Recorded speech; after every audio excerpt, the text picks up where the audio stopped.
And I will tell you in that regard, there is nothing more powerful than not only being a great person, but in choosing a career that gives you options, okay? And some of you are interested in law, and you're learning about law, and I can tell you that if you get a law degree, you don't have to be a lawyer. There are literally hundreds, if not thousands, of different things you can do. The reason why I suggest that you go to, whether you go to college and graduate school, or you go to college, you go to any other type of school after, technical school afterward, that you go and get all the degrees you can. Why? Because degrees are power. I'm a lawyer. I could get a job at McDonald's tomorrow with my qualifications. I could probably also get a job at Sears. I could probably also get a job at a mall. I could probably also get a job at a business. I could probably also get a job at a law firm, and work your way up the food chain. But everywhere I go, I've got a degree. I've got a doctorate degree in law. And just to prove to you that, what I did is I have a handout, which I'll ask one of you guys to come and grab, if you would, and maybe Mitchell, you can help me, and just take some of these things, and they are 300 jobs you could do with a law degree. You already got it? Fantastic. Mitchell, thank you very much. That was a great trick you did, getting all those things handed out without me even touching them. Tremendous. And you'll see that those things give you options. And the reason why I hand you that out, the most important thing about it is that I want you to understand, you know what your future is?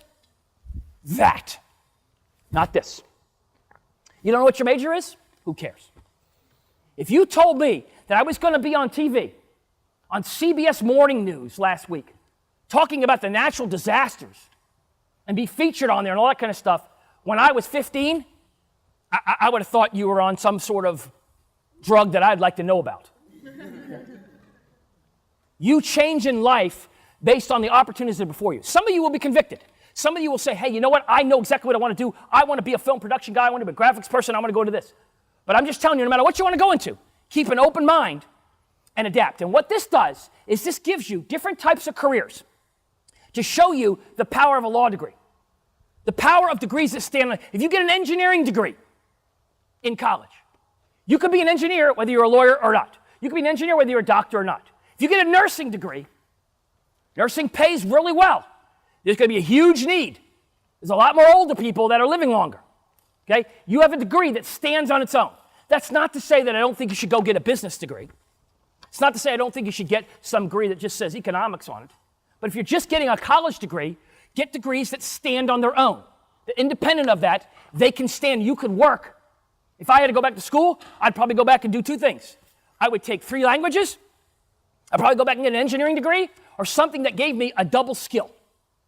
Languages, most of you here speak multiple languages. Huge. Huge. By the way, huge. Just in case you didn't hear, huge. Okay? Why? Because the world population, the Hispanic population, the Anglo population, growing incredibly.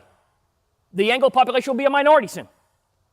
The reality is if you speak those languages, you have a tremendous asset with talking with everybody in America and everybody in Latin America and everybody in Central America.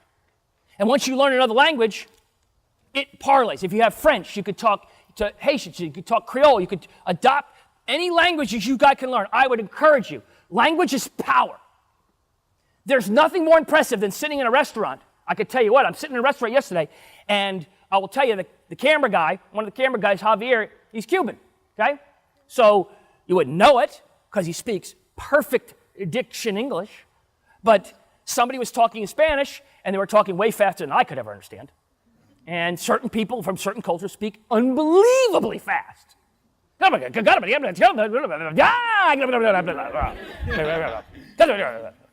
once in a while, an American word, Beth, roof, okay? And so I'm saying to him, can you translate? He was the most powerful guy in the room. The most powerful guy in the room. Because me and a friend of mine were hanging on what is he saying? What does that say? Well, he's saying this, and then he's telling you that he's talking about that, and then he's talking about this, and then he's saying that. Great. And then I would turn to him and say, okay, and this guy spoke both. The guy who's talking on the phone is speaking English and Spanish. So I said, well, then tell him this. And so he's Beth.